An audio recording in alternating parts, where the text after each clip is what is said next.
Galera, tô aqui com o Irineuzinho para os íntimos, tá? É Irineu. Ele veio contar um pouquinho da história dele, aqui no quadro, ao lado da Elaine Montebello, Histórias que Inspiram. Eu sou Elaine Montebello, sou personal, treinadora de corrida e corredora, tá? Também. Então, fala um pouquinho aí da sua história. Na verdade, eu que vou começar a sua história. Eu fui personal, tá? Do Irineuzinho. Ele entrou aqui na Academia R5, ele tinha 195 quilos, não era? É, mais ou menos por aí, 75. E imagina, né? Não é tão alto, aí que Mais aparece mais ainda. Você tem 75. E eu me senti incomodada, vamos ver o que ele sentiu. Eu me senti incomodada com os olhares das pessoas, com a pessoa que era diferente. Sim. Sendo que eu acho que eles tinham que olhar e se incentivar que você teve a coragem de vir e de ter um passo para mudar a sua vida. Correto. Eu me senti incomodada, eu não sei você. Isso marcou muito pra mim, o início, né, do nosso Sim. trabalho. Marcou muito. Pode falar. Assim, a luta com a obesidade sempre foi algo constante, né? Desde quando eu era mais adolescente, depois que eu tive depressão, em 2011. Eu nunca cheguei desse tamanho, eu nunca fui obeso. Sempre fui um adolescente, uma criança atlética, magra, sempre fazia muita atividade, não gastava muita energia. Mas depois de 2011, quando eu tive depressão, eu acabei engordando demais. E foi só uma crescente, né? Então eu foquei muito por questões pessoais no trabalho e tudo mais, deixei a questão de saúde de lado. E é uma coisa que é gradativa, né? Costumo dizer que é uma doença que você não percebe. Então a cada ano eu fui engordando 10, 15 quilos, e aí passando. Não era algo que me incomodava, não atrapalhava o meu dia a dia, né? Vamos dizer assim. Eu continuava jogando bola, fazendo atividades normais que eu fazia, né? Lógico, com mais dificuldade, né, por causa do peso, mas nunca foi algo que me atrapalhou ao longo da vida. Você bebia muito também? Você falou um negócio muito interessante. Você falou sobre que você não percebeu, né? Porque às vezes as pessoas falam assim, pô, a pessoa não percebe. Aí eu ligo com aquilo que a gente falou aqui agora, tem 2 anos que eu fiz. Passa, a gente não percebe. Passa tão rápido o tempo, você vai fazendo ali, vivendo aquela correria, você não percebe que tá acontecendo algo. Você acaba convivendo e acha que é o normal, né? Você acaba se olhando no espelho e vendo as mudanças ocorrerem naturalmente, vamos dizer assim, você não percebe. Mas uma pessoa que não te vê, é aquele efeito, né? Quando a pessoa não te vê há muito tempo, fala, nossa, você engordou, você emagreceu muito, porque ela não tá convivendo com você. Você acaba convivendo com você e você vai aumentando o tamanho de roupa, comprando maior e aquilo não sente a sua prioridade, você acaba passando despercebido. Você sai do GG pro G1, por exemplo, vai pro G2, pro G3, vai, normal. Então isso a gente não pode naturalizar. Isso foi um erro meu, que eu deixei ir levando, e chegou no ponto que chegou. Cheguei a fazer vários acompanhamentos médicos, meus exames nunca eram alterados, né? A gente sempre brincava disso, né? Falava que era gordinho saudável. Então acho que foi isso um dificultador ainda maior, porque você acaba ficando saudável, deixando de lado, achando que está normal, mas nunca está. Então, no meu caso, o limite foi, eu já não conseguia fazer as atividades normais. Então, para mim, o ponto de start, né? Eu já não conseguia tomar banho direito, por exemplo, né? Eu ficava ofegante, eu saía do banheiro, sei lá, o banho demorava 10 minutos, eu ficava ofegante, cansado, não conseguia subir uma escada. Então, isso me marcou muito, porque começou a ficar muito difícil de eu viver praticamente, né? Então, eu procurei ajuda médica, ainda mais, né? E tudo mais. Aí, por algumas vezes, eu não consegui, isso antes de procurar você. Então, 2021, ali, 2020, 2022, no começo de 2022, que deu o ultimato, assim, foi em fevereiro de 2022, onde meu gasto, até cheguei a procurar para fazer bariátrica e tudo mais, eu tinha procurado anos anteriores, mas não tinha dado certo, então eu ia na consulta e depois meio que abandonava, deixava de lado e ficava por isso mesmo. Até que foi no mesmo gasto sempre, né? E em fevereiro de 22, ele falou, olha só, eu não consigo seguir mais com você se você não for na minha endocrinologista de confiança. Então, a partir de hoje, você vai ter que ser acompanhado por ela, e se ela não me der o ok, a gente não vai seguir. Então, isso me marcou um pouco e tudo mais, né? Eu falei, não, beleza, vou lá. Fui na primeira consulta com ela passar um plano e tudo mais pra fazer, isso em fevereiro de 22, perto do carnaval. E aí eu segui acho que um mês só também, depois não segui mais, e fiquei todo o ano nessa luta de vai ou não vai, se vou conseguir ou não vou, até que mais ou menos novembro ali de 22 mesmo, foi que eu procurei você, falei, não dá mais, e se continuar desse jeito eu não vou aguentar acho que 1 ano talvez, porque já tava bem difícil, minha glicose, que era as taxas que eu me vangloriava, né, de estar normal, então já não tava normal, pré-diabético já também, e eu não conseguia fazer atividade física. E a gente começou bem aos poucos, né? Porque você ficava bem ofegante, tinha coisa que não dava pra fazer. Foi, na verdade, exercícios funcionais, né? Porque os aparelhos mesmo no academia eu não conseguia entrar, por exemplo, no médio de 45, não tinha angulação, próprios aparelhos, sei lá, flexora deitada, não conseguia fazer. E outra questão é essa, né? Você não encaixa Então, todos os aparelhos, eu ficava pensando assim, será que vai dar? E eu não queria te deixar sem graça, porque, né, eu procurava. E você percebia, claro, que eu tava... É uma situação um pouco incômoda, né? Antes desse episódio também, eu tinha uns amigos que realmente estavam muito próximos de mim, que nunca me abandonaram. E um fato, assim, que aconteceu que marcou muito, vocês começaram citando, né, no começo, como os olhares da academia voltavam para mim. Eu acho que o pior para mim foi no dia que eu andei de bicicleta com meus amigos, porque eles estavam me incentivando, justamente para poder pedalar e tudo mais, eu não conseguia. Eu acho que eu pedalava 5 minutos, parava 10 toda vez, né, tipo, mudou caminhar. Mas era o primeiro passo. Sim. E assim, teve um momento marcante que eu andava na frente, assim, na orla, e eles estavam atrás, e eles se sentiam incomodados, porque eles conseguiram perceber na minha pele como os olhares eram diferentes para mim, porque eu tinha um cara pesando 200 quilos, numa bicicleta, os olhares eram muito estranhos, e estranho assim, de julgador, né? Reprovador, né? Sim. Você ali, o que você tá fazendo, mas aí te critica, e como que você vai fazer para emagrecer? Porque eu justamente estava fazendo as coisas que eu precisava fazer emagrecer, então era pedalando, era estando na academia, então aonde eu deveria estar, né? Eu acho que se eu estivesse fazendo uma pizzaria, alguma coisa, ninguém estaria olhando aquele jeito, sabe? Tipo, ali é normal, ele está... E isso é importante, porque por mais que você não fale nada, só de você olhar e não ter algo a acrescentar, eu sempre digo isso, né?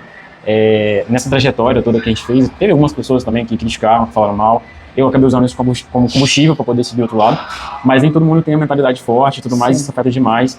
E eu acho assim, você é uma coisa que eu preciso comentar, você teve uma pessoa, que é a sua esposa, Sim. TT, que está aqui hoje, eu sempre admirei, eu já falei isso com ela, volto a falar, todo o apoio, né, que ela te deu, ela fazia os lanchinhos, né, aí, Titia, ele não está comendo, e mostrava, mas assim, ela nem assim ela perdeu a esperança, ela continuava ali, te incentivando. Isso assim, é difícil ter, tá? Com certeza. Graças a Deus ela ficou ali, então ela é uma grande, eu acho assim, responsável, né, por você, lógico, você que é mais responsável porque você deu o passo, mas ela foi uma grande incentivadora sua, né? Claro, acho que se não tivesse um apoio que eu tive, tanto profissional quanto ela do meu lado, não só para fazer ali as marmitas, dietas, mas de fato tá incentivando, porque não é um trabalho, não foi do dia para noite, né? Sim. Então eu fiz bariátrica, né? Mas para fazer a bariátrica eu tive que emagrecer 30 quilos. Então, 30, eu ia te perguntar, porque eu não estava lembrando quanto que você emagreceu.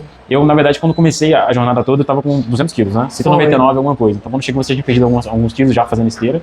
E aí o médico botou essa meta para mim, eu tinha que chegar a 160 para poder fazer a operar. E depois eu entendi, no começo a gente fala, pô, mas tem que emagrecer isso tudo, se for emagrecer isso tudo, eu não vou fazer cirurgia e tudo mais. Mas é justamente a mentalidade, o foco que você tem que ter, porque a cirurgia em si, não é só você chegar lá e te operar, vai aqui, segue da vida. É uma mudança de vida de fato, as coisas mudam, então você tem que mudar a alimentação, tem que mudar a atividade física que você faz. A gente faz acompanhamento até hoje e os médicos falam que não é tão normal a gente continuar no foco que a gente está, porque a gente continua na pegada, acordando de manhã, fazendo atividade física, fazendo dieta, fazendo treino. Geralmente as pessoas deixam de lado, faz meia boca, né? Vamos dizer assim. Depois larga mesmo. A gente continua na mesma pegada desde sempre, fazendo muita atividade física, treino e tudo mais. E não é o normal, né? Vamos dizer assim. Então, realmente foi uma mudança de vida. Eu parei de beber tanto para fazer cirurgia antes e continuo mantendo esse hábito até hoje. Então, de fato, são mudanças de hábito. Agora eu vou assumir uma coisa que ele vai lembrar. Eu sou verdadeira. Quando ele falou para fazer bariátrica, TT vai lembrar também. Aí eu falei, não, né? Aí depois ele entrou em contato comigo, o que eu achava? Eu falei que quem tinha que decidir era ele, Sim. né? Mas eu dei minha opinião, que se fosse eu não faria bariátrica. Aí TT veio depois, não sei se você vai lembrar, e me explicou como é, porque a gente está falando uma coisa de fora, né? Mesmo que eu sou profissional de educação física, eu estou falando uma coisa de fora. Eu não estou falando uma coisa que vocês vivem, né? Que vocês viveram, que é diferente. Foi o que a TT falou assim, as pessoas emagrecem, se elas derem uma escapulida, ela engorda um pouquinho. Agora, a proporção de vocês é muito maior. Sim. Se você sair um pouquinho dali, porque não tem jeito, a gente não vai ficar ali, o tempo todo. Se sair um pouquinho, você engorda absurdamente. Então, realmente, a gente tem que entender e respeitar o porquê disso, né? É uma doença silenciosa, né? Isso então, aí. Qualquer escape que a gente der, pode voltar tudo de novo. A bariátrica não é 100%, vai para sempre ficar daquele jeito, né? Então, é o que a gente sempre tem que cuidar. Não necessariamente, talvez, precisa ter o foco que a gente tem, mas a gente quis manter, é uma mudança de vida. Mas costumo dizer que ela foi só um meio para atingir o objetivo, né? A gente tinha, de fato, o objetivo de atingir. Demoraria mais, de forma natural, eu não engordei o peso que eu cheguei, mais ou menos, foram uns 10 anos para chegar nesse peso. Então, para emagrecer também demoraria talvez uns 7, 6 anos, a gente estava mais ou menos estimando. E a gente queria um resultado um pouco mais rápido, né? E a bariátrica foi um jeito de fazer isso, sem mudar a nossa atividade e tudo mais. E as pessoas às vezes costumam desmerecer, né? Fez Sim, cirurgia, não. é fácil, tá tranquilo. E é uma coisa muito arriscada, né? Com Igual certeza. eu falei, aquele dia que eu falei com você, eu falei, o risco é muito grande. Qualquer cirurgia, né? Foi pra mesa, Sim. é perigoso. Agora eu quero saber uma outra coisa. Tem algo que você está vivendo hoje, pelo tanto que você emagreceu tanto agora está em quanto? 102 quilos menos, no total. Então, que coisas estão sendo diferentes na sua vida hoje? Que você está experimentando e está te dando aquela assim, nossa, olha só, eu estou conseguindo fazer Sim. isso. Costumo dizer até que minha esposa é um pouco mais emocionada que eu, né? Nas pequenas coisas, né? Eu sou muito objetivo, né? Então, assim, sendo bem sincero pra você, pode parecer um pouco hipócrita, né? Mas eu já imaginava que eu chegaria nesse peso, sabe? A meta final eu já me via, eu costumo ter metas e tal. Eu sou um cara bem competitivo e focado, né? Isso mesmo. Isso aí você sabe. Mas eu acho que o sentimento maior é você conseguir fazer pequenas coisas no dia a dia, sabe? Então, colocar um tênis, por exemplo, amarrar sozinho, sem precisar me desdobrar inteiro. Você poder ir no shopping, comprar uma roupa, sem precisar escolher pelo tamanho. Então, antigamente eu vestia o que cabia em mim, na verdade. Eu não gostava muito de estilo. Agora é o que você gosta. Exatamente. Então, eu consigo ir num shopping, por exemplo, comprar qualquer tipo de roupa. Eu consigo passar meu tamanho, por exemplo, para uma pessoa comprar um presente para mim. Então, esse tipo de coisa, eu acho que são pequenos gestos que parecem ser normal no dia a dia. Para uma pessoa obesa é muito difícil. Obesa que eu digo no tamanho, né? Porque Sim. é muito difícil. Você achar roupa, você achar vestimentas, até os locais, né? Que você não consegue. Eu tinha muita dificuldade tanto de viajar. Eu ficava muito ansioso, com medo, porque no avião é limitado o tamanho. Então, eu acabava ocupando espaço da pessoa. Então, eu costumava viajar sempre com ela do lado para não atrapalhar os outros. Senão, é um tipo de mentalidade.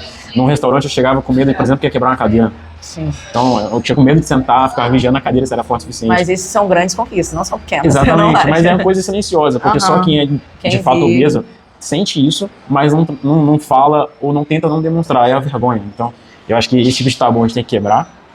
A obesidade é uma doença, a gente tem que tratar, de fato. Eu acho que educadores físicos como você, como o Dudu depois ajuda a gente também, são muito importantes, principalmente profissionais especializados. Eu acho que se eu não tivesse conseguido fazer com você naquela época, não teria dado certo. Agora não é puxando saco nem nada, mas de fato, porque você soube entender o momento, entender o tipo de exercício, por exemplo, que eu precisava. Eu acho que não sei se outro profissional teria essa delicadeza, sabe, de fazer. E você sempre motivava a gente, né? A gente sempre acordou muito cedo, mesmo assim, tá ali todo dia e tudo mais. Gente, ele muito cedo, tem um humor maravilhoso.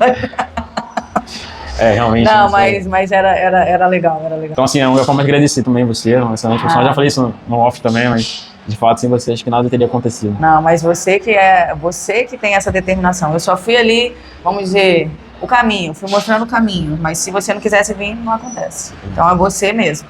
E o que você tem, agora pra gente finalizar, para dizer para as pessoas, para incentivá-las a fazer atividade física? O que você quer dizer assim? Ou uma palavra, ou frase, o que você quiser.